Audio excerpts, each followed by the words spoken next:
Bonjour à tous, bienvenue sur Voir Autrement NC, la chaîne qui donne la parole à l'handicap. Je vous souhaite une bonne et heureuse année 2025 à tous les abonnés de la chaîne. Merci aux derniers abonnés qui sont arrivés, ça me fait extrêmement plaisir. Donc dans cette vidéo, on va parler Jean-Michel, un déficient visuel. Donc si ce n'est pas encore fait, abonnez-vous, c'est gratuit, cliquez sur la petite cloche pour recevoir une notification. Et je vous dis à tout de suite pour la suite de la vidéo.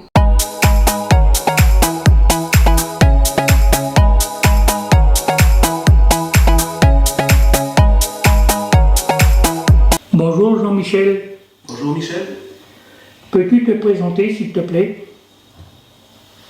Alors, je m'appelle Jean-Michel Wamoka Gowetch. Je suis originaire de la tribu de Nanemwaecha dans le district du Wetch sur l'île de Lifou. Et voilà, j'ai grandi du côté de Nouméa dans le quartier de la Rivière Salée, le 4e secteur, du côté de la piscine pour ceux qui connaissent le quartier. Je salue d'ailleurs les jeunes du quartier Konjas où j'ai grandi, big up au secteur 4 de RS. Et voilà, je suis originaire donc d'Elifou et en même temps en situation de handicap, déficience visuelle avec une malformation congénitale dès la naissance. Dis-moi, est-ce que tu peux expliquer à la communauté ton parcours scolaire? Par rapport à mon parcours scolaire, voilà, j'ai commencé la maternelle du côté de la Rivière Salée, là-bas, dans le quartier de Konjas, là, à l'école Les Roses. Là, c'est cycle normal, quoi. Hein. Par contre, c'est le bouche à oreille. Hein. Là, on est dans les années 80. Le bouche à oreille apporte l'information à mes parents que du côté de Lonsvata, là-bas, il y a une école, l'école Éloi Franck, qui accueille une classe spécialisée pour enfants malvoyants. Ce qui fait que Émile et Charlotte, mes parents, prennent la décision de me délocaliser ma scolarité là-bas dans les quartiers sud. Mes frères et sœurs, eux, ils suivront le cycle normal dans le quartier nord à la Rivière Salée, là, l'école Robert Burck, et moi, j'atterris à l'école Éloi Franck, dans une classe spécialisée pour enfants malvoyants. Quand je dis spécialisée, c'est voilà, avec tout un matériel adapté en fait. Hein. Voilà. Et en même temps, on a aussi un instituteur, monsieur Daniel Paillet, un des premiers instituteurs spécialisés, là, moniteur éducateur spécialisé qui est arrivé de métropole, qui s'est installé en Calédonie à la fin des années 70 et qui est venu s'occuper des enfants en situation de handicap, déficience visuelle. Et donc c'est depuis 1983 que j'ai fréquenté cette classe spécialisée. Et donc par rapport à tout le matériel qui était équipé pour cette classe, c'était en fait l'association volontaire Oui à l'époque qui était présidée déjà par sa fondatrice, Madame Emma Meyer.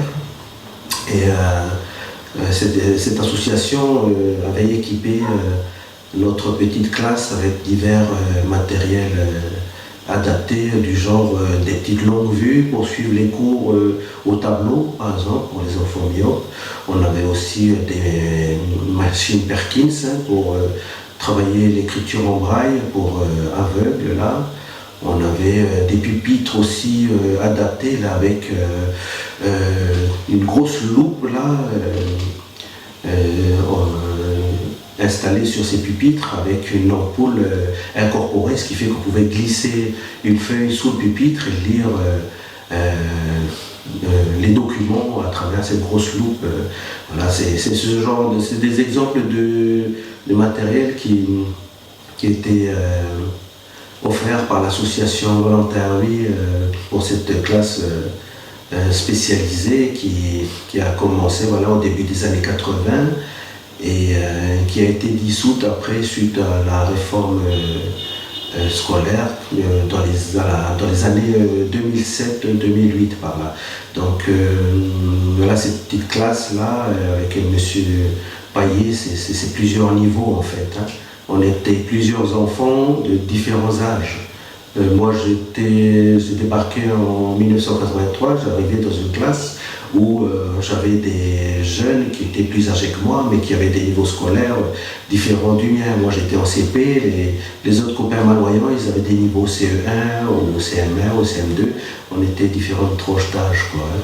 Donc voilà, je fais partie de ces premières générations d'enfants qui ont fréquenté cette classe du côté de Lens-Ouattara. J'en garde de beaux souvenirs, et en même temps les personnes qui ont vécu avec moi cette période-là, on est tous devenus des adultes. Maintenant, on se retrouve encore là aujourd'hui, on se remémore ces beaux souvenirs d'enfance là qu'on a vécu à travers cette classe qui était dédiée pour les enfants voilà, dans notre situation de handicap. On avait la chance, une fois par an, Madame Emma Meyer venait nous visiter à la classe. En fait, moi, on nous présentait trois dames, Madame Emma Meyer, qui était accompagnée par sa trésorière et sa secrétaire de bureau. Et chaque année, ces trois dames-là, la présidente et ses deux collègues, venaient nous visiter une fois par an pour voir comment était utilisée l'association Volontaire Vie. Vous voulez vérifier comment était utilisé tout le matériel adapté pour cette classe. Donc nous, enfants malvoyants, on voyait ces trois personnes, et c'est bien plus tard que j'ai su que Madame Emma Meyer, elle venait nous visiter, mais elle était aveugle, quoi. Hein. Nous, on voyait trois dames qui venaient nous visiter, on pensait qu'elle voyait toutes les trois, mais parmi elles, on avait la présidente qui était en situation de cécité. Et donc, je rends hommage à cette dame-là qui a pris l'initiative de créer le comité local Volontaire à Vie en septembre 1979.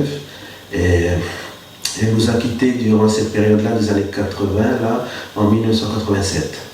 Et depuis, voilà, on continue à porter son héritage à travers l'association Volontaire à Vie aujourd'hui. D'accord, merci.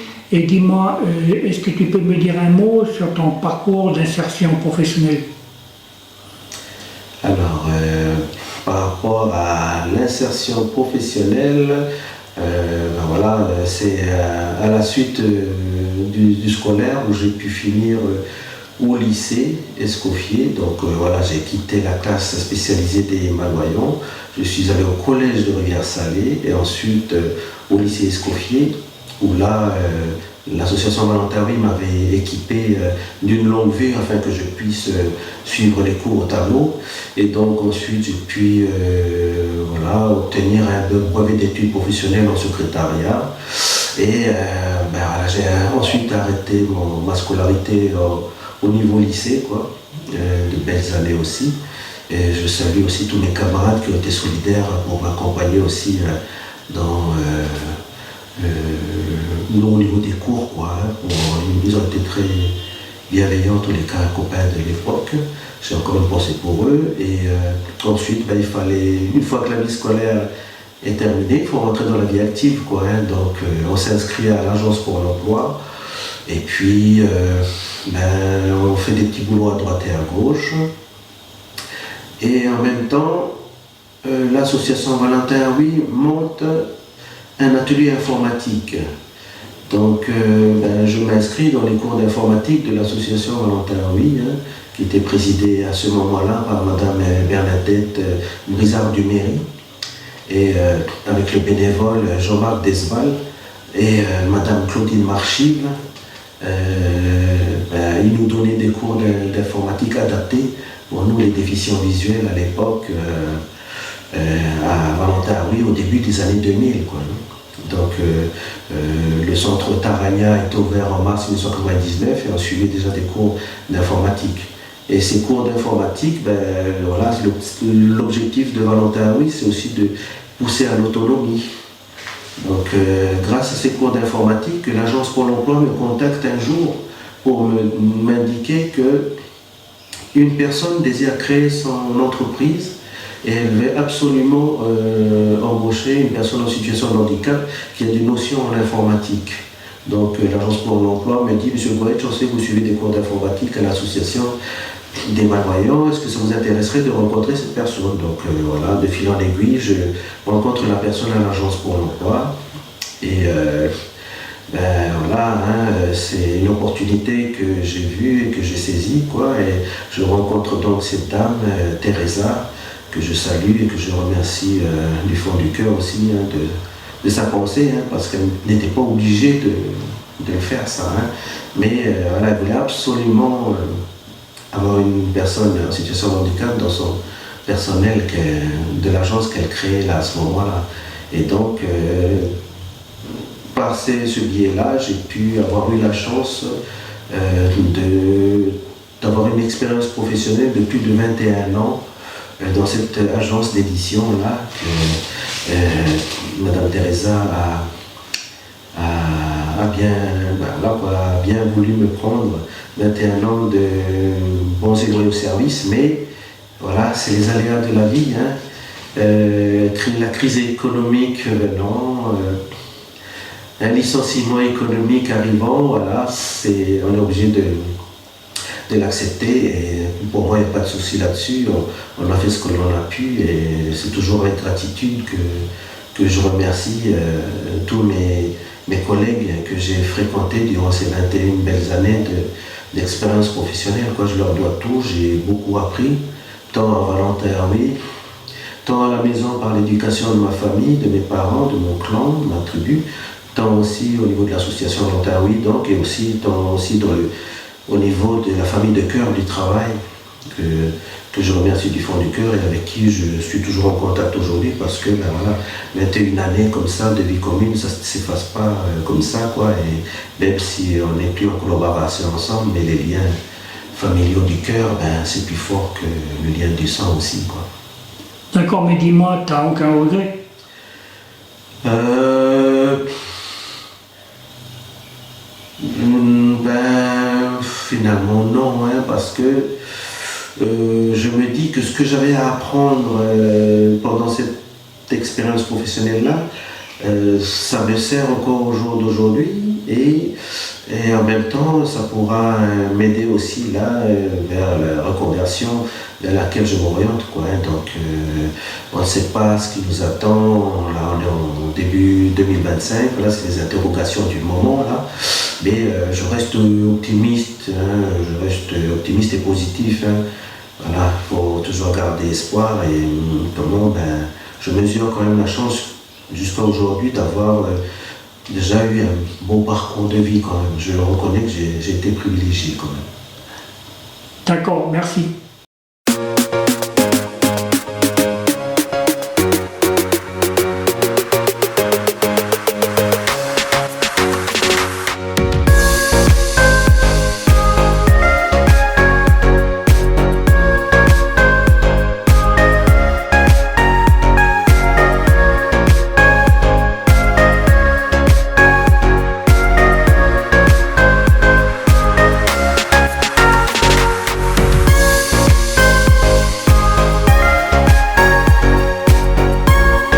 Dis-moi, tu as été élu en mars 2023 à la présidence de l'association Valentin Aoui. Est-ce que tu peux me dire un mot là-dessus, s'il te plaît? Ben voilà, oui, pour moi c'est comme une boucle qui se referme en fait. Hein. J'ai connu cette association enfant et puis de me retrouver aux responsabilités de porter la présidence là, c'est un honneur pour moi. Je remercie toutes les personnes qui m'ont fait confiance. Hein. De porter cette responsabilité-là, porter l'héritage que nos vieux ont mis en place depuis septembre 1979 aux côtés de Madame Emma Meyer. Donc je salue aussi le travail de tous les présidentes et présidents qui m'ont précédé, hein, qui ont tenu la barre entre guillemets de ce bateau-là, qui ont tenu cette canne blanche qui nous guide, nous les déficients visuels, dans nos vies, parce que voilà, Volontaire le comité local Volontaire c'est l'accompagnement à la vie quotidienne des déficients visuels ici en Nouvelle-Calédonie. Et donc, c'est un honneur pour moi de voilà, voir le côté gestion d'une association telle que celle-là, quoi. Et en même temps, voilà, je rends hommage à tous les bénévoles et tous les adhérents qui ont œuvré tout au long de ces années passées pour permettre à cette association d'être encore là aujourd'hui en 2025. Donc c'est un travail au quotidien, quoi, pour amener les déficients visuels vers plus d'autonomie. Voilà, saluer le personnel, salarié aussi, qui se dévoue à la cause de la malvoyance.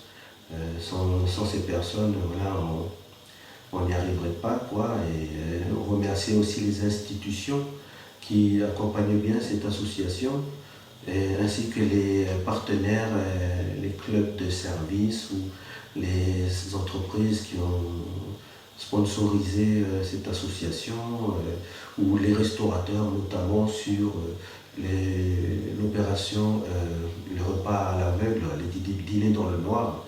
Donc voilà, c'est un grand honneur pour moi d'être président de cette association qui est vraiment sur un travail de terrain, quoi, pour le handicap visuel.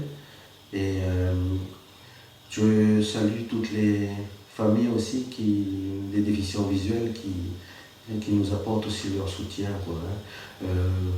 Voilà, l'association poursuit donc son parcours. Elle est actuellement en pleine restructuration. C'est un travail de fond qui se fait. Et voilà, le but, c'est de transmettre un outil qui puisse perdurer dans le temps encore. Même si on est conscient qu'en ce moment, c'est très difficile. Nous sommes en 2025, on a traversé une année 2024 vraiment éprouvante pour tout le territoire. Et le monde associatif a été bien touché.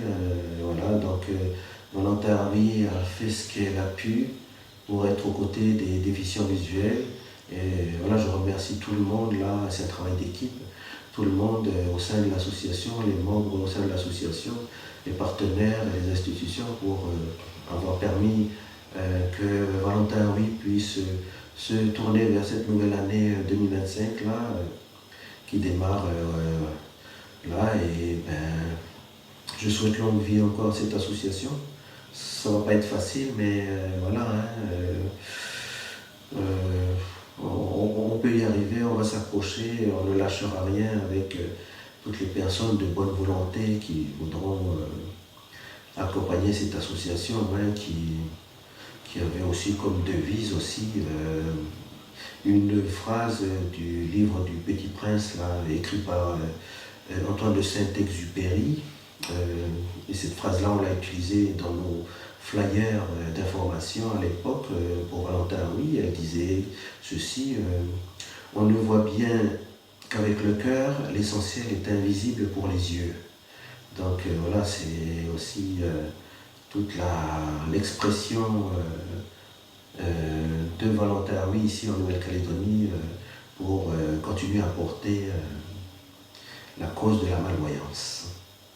D'accord, merci. Alors dis-moi, Jean-Michel, en conclusion, quel est ton message que tu pourrais faire passer à la population connectée sur cette vidéo?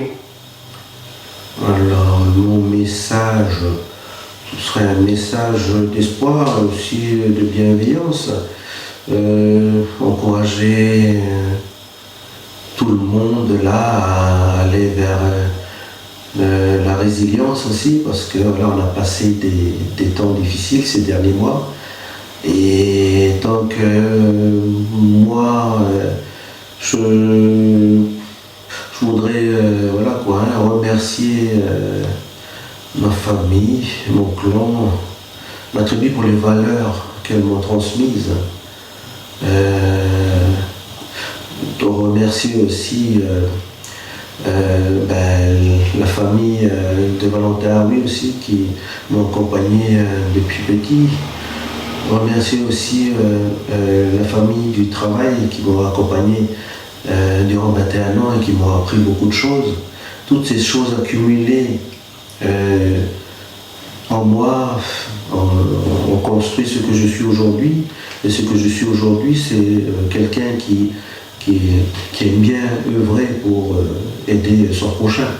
Voilà, hein, c'est aussi le message que Jésus nous transmet aussi à travers son message d'amour. Et donc je remercie Dieu aussi de m'avoir permis de déjà vivre cette vie que j'ai vécue depuis ma naissance à aujourd'hui. Et si j'ai eu la chance d'avoir cette vie-là, c'est que il a fait beaucoup aussi dans ma vie, il m'a beaucoup apporté, je rends grâce à Dieu pour ça.